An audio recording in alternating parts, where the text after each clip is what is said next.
नमस्कार छात्रों, फिर से एक बार आप सभी का स्वागत है। हम प्रश्न पत्र क्रमांक 16 के अंतर्गत वाक्य विज्ञान इस टॉपिक को देख रहे हैं। इसमें से लगभग 2 मध्य हमारे हो चुके हैं। वाक्य की परिभाषाएं और वाक्य की आवश्यकताओं को हम देख रहे हैं। इसमें से 3 आवश्यकताएं हमने अब तक देखी है।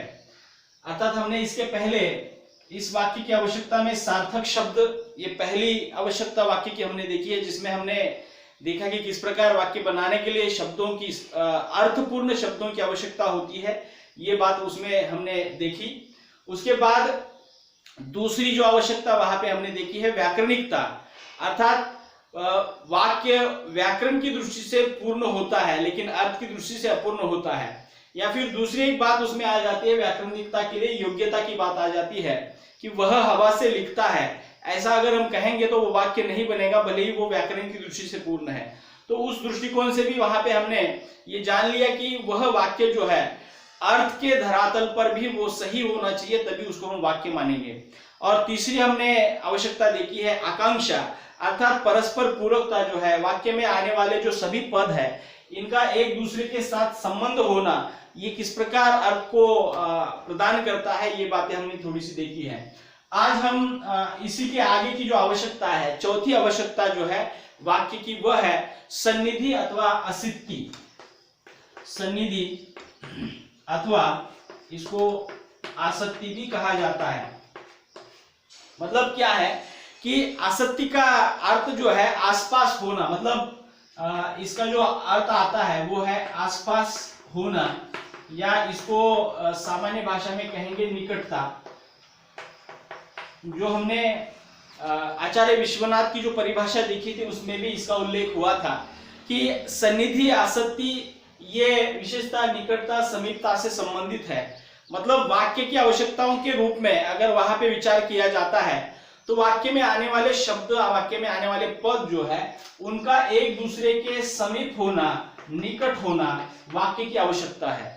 मतलब उदाहरण के तौर पर वह या फिर राम पुस्तक पढ़ता है, अगर ये वाक्य हम वहां पे बोल रहे हैं, लिख रहे हैं, तो ये जो राम है, पुस्तक है, पढ़ता है, अर्थात कर्म करता है, कर्म है, क्रिया है, तो यहां पे हमें यह समझना जरूरी है कि इनके बीच में जितना भी अंतर है वो ज्यादा नहीं होना चाहिए।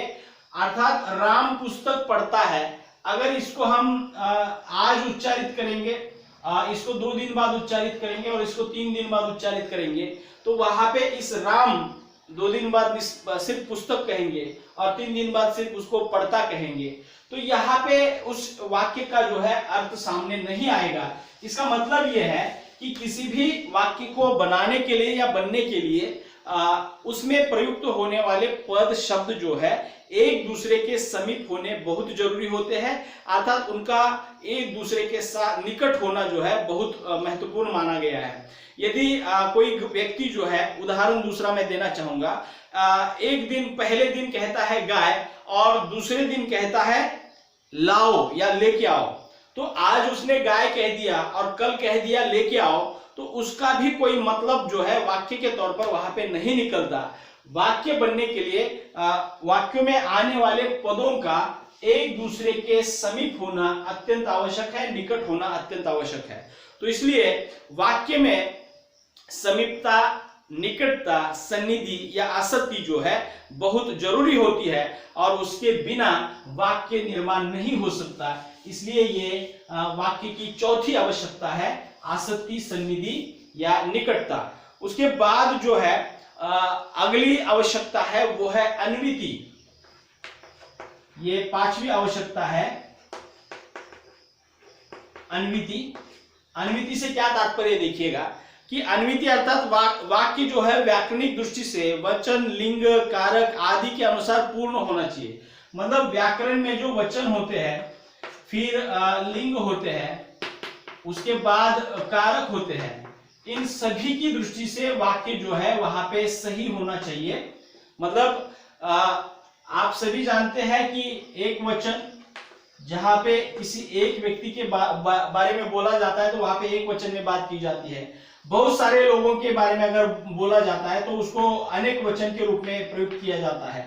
ये जो वचन की जो पद्धति है या वाक्य में प्रयुक्त होने के जो वचन है, उदाहरण के तौर पर लड़का जब हम कहते हैं और लड़का एक वचन के लिए प्रयुक्त होता है और लड़के जो है यहाँ पे अनेक वचन के लिए प्रयुक्त होता है, तो उस दृष्टिकोण से भी वाक्य जो है सही होना चाहिए। अर्थात आप बहुत सारे लोगों के बारे में कुछ कह रहे हैं तो वहां पे अनेक वचन का प्रयोग होना स्वाभाविक है और वो व्याकरण के नियम के अनुसार सही है। उसके बाद जो है लिंग के आधार पर भी वहां पे वाक्य सही होना चाहिए। उदाहरण जहां पे मान लीजिएगा राम गांव जाता है और वहां पे हम दूसरा उदाहरण हम देखेंगे सीता गांव जाती है। दोनों में क्या अंतर है देखिए, यहाँ पे राम करता है, गांव कर्म है और जाता है क्रिया है। यहाँ पर भी सीता करता है, गांव कर्म है और जाती है क्रिया है। तो राम जो है यहाँ पे पुल्लिंग है, इसको थोड़ा सा हमें समझना है। राम जो प्रस्तुत हुआ है वो पुल्लिंग है और सीता जो है वो यहाँ पे स्त्रीलिंग के रूप में आ गई है। मतलब क्या है कि जहां पे कर्ता पुल्लिंग होता है वहां पे क्रिया भी पुल्लिंग होती है, जहां पे कर्ता स्त्रीलिंग होता है वहां पे क्रिया भी स्त्रीलिंग होती है। अर्थात राम गांव जाती है ऐसा नहीं होगा। व्याकरण के नियम के अनुसार वहां पे कर्ता का संबंध क्रिया के साथ होने के कारण उसका जो लिंग है, उसका जो स्त्रीलिंग पुल्लिंग के अंतर्गत उसको जिस रूप में लिखा गया है उसी के अनुरूप ही वहां पे क्रिया लिखनी जरूरी है। और ये जब मेल बैठ जाता है, मतलब ये कर्ता का और क्रिया का जब मेल बैठता है उसको अन्विति कहा जाता है।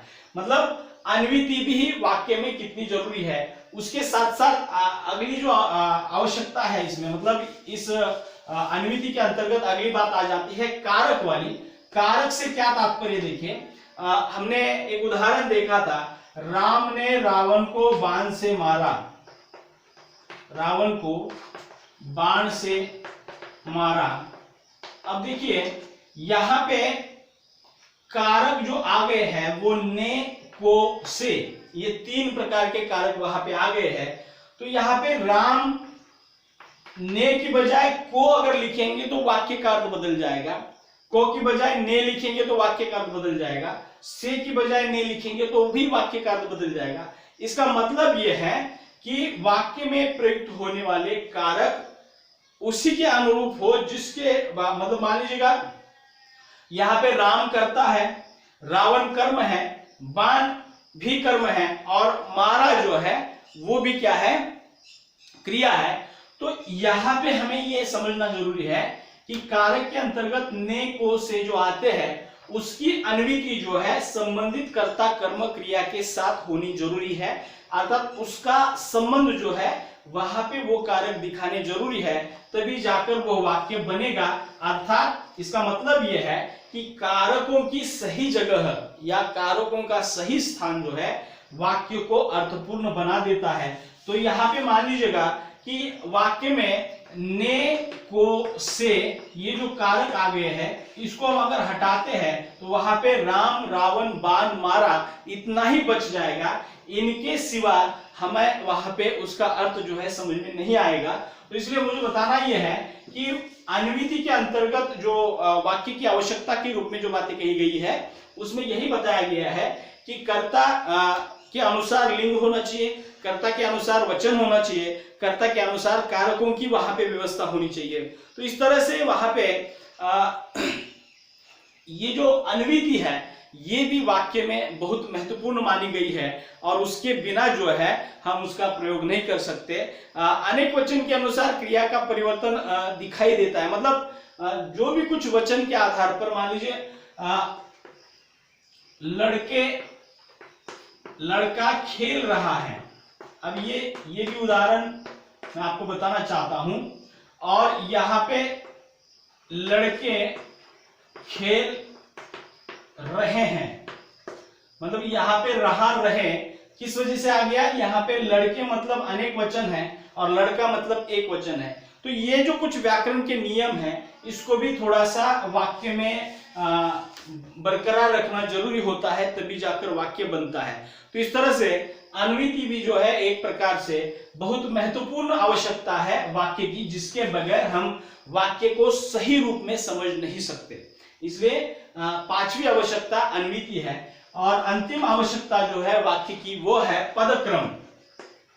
नाम से ही स्पष्ट है, पदक्रम मतलब वाक्य में आने वाले शब्द या पद जो है उनका एक अपना विशिष्ट क्रम होता है।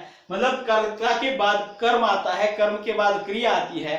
अभी हमारी हिंदी की वाक्य की व्यवस्था में ऐसा नहीं होता कि पहले क्रिया आती है, बाद में कर्म आता है, फिर कर्ता आता है। तो पदक्रम जो है वाक्य निर्माण के लिए बहुत महत्वपूर्ण माना गया है, या इसके बिना हम वाक्य को सही रूप में समझ नहीं सकते। अर्थात उदाहरण मान लीजिएगा, वही हम उदाहरण ले सकते हैं, राम पुस्तक पढ़ता है। अब इसको हम क्रमबद्ध रूप से अगर लिखेंगे तभी जाकर उसका सही अर्थ हमारे सामने आ जाएगा। यहां पे पढ़ता राम पुस्तक है, ऐसा अगर लिखेंगे तो ये जो क्रम विचलन जो है कहीं ना कहीं हमारे अर्थ में विचलन पैदा कर देता है। तो इसलिए पदक्रम जो है वाक्य बनाने की प्रक्रिया में बहुत महत्वपूर्ण माना गया है। उसके बगैर जो है हम वाक्य का सही अर्थ जो है वहां पे ग्रहण नहीं कर सकते। इसलिए कर्ता कर्म क्रिया ये क्रम जो है हिंदी वाक्य रचना के लिए निश्चित किया गया है, और व्याकरण के आधार पर उसको उसी रूप में लिखा जाएगा, तभी हिंदी का वाक्य वहां पे बन जाएगा। तो इस तरह से पदक्रम के बदलने से भी वाक्य का अर्थ बदल सकता है। और इसलिए ये जो पदक्रम जो है ये भाषा के निर्माण में या भाषा के अंतर्गत आने वाले वाक्यों में अत्यंत महत्वपूर्ण आवश्यकता के तौर पर उसको देखा गया है। उसी क्रम से अगर लिखेंगे, उदाहरणार्थ मान लीजिएगा कि अंग्रेजी में अगर हम लिखेंगे राम किल्ड रावण। अब ये जो व्यवस्था है अंग्रेजी की, इसमें कर्ता पहले आता है, फिर क्रिया आती है और अंत में कर्म आता है। ये अंग्रेजी की वाक्य रचना है। अगर ये वाक्य रचना हिंदी में हमें बनानी है या इसका अनुवाद अगर हिंदी में करना है, तो राम ने रावण को मारा, इस प्रकार से हमें करना पड़ेगा। मतलब कर्म को आगे लेना पड़ेगा, क्रिया को पीछे लेना पड़ेगा, तभी जाकर हिंदी की संरचना के अनुसार वहां पे वाक्य बन जाएगा। तो ये जो व्यवस्था है पदक्रम रूपी व्यवस्था, ये वाक्य के अर्थ को सही रूप में वहां पे प्रस्तुत कर देती है। अगर इसका हम वहां पे क्रम बदल देते हैं, मान लीजिएगा कि यहाँ पे रावण लिखेंगे और यहाँ पे राम लिखेंगे, तो यहाँ पे वाक्य का अर्थ बिल्कुल विपरीत हो जाता है। तो ऐसी अवस्था में यहाँ पे पदक्रम कितना महत्वपूर्ण है ये हमें बात समझ में आ जाती है। तो वाक्य की अंतिम आवश्यकता जो है पदक्रम, इसको लेकर भी हमने अभी जो बातें उदाहरण के साथ देखी है, मुझे लगता है कि आपको समझ में आया होगा कि भाषा के अंतर्गत आने वाले वाक्यों में ये जो 6 प्रकार की आवश्यकता बताई गई है, उसके बिना वाक्यों का निर्माण नहीं हो सकता, या वाक्यों का प्रचलन नहीं हो सकता, या वाक्यों से सही अर्थ नहीं पनप सकता। तो इसलिए हमारे पाठ्यक्रम में ये जो वाक्य की आवश्यकता है, ये मद्दा जो दिया था मैंने 6 मद्दों के या 6 उपमद्दों के सहारे इसको विश्लेषित करने की कोशिश की है। मुझे लगता है कि आपको ये समझ में आया होगा। अगले लेक्चर में हम अगला मुद्दा लेकर, मैं पाठ्यक्रम का जो भी अगला मुद्दा है उसको लेकर मैं उपस्थित रहूंगा। तब तक के लिए रुकते हैं। धन्यवाद।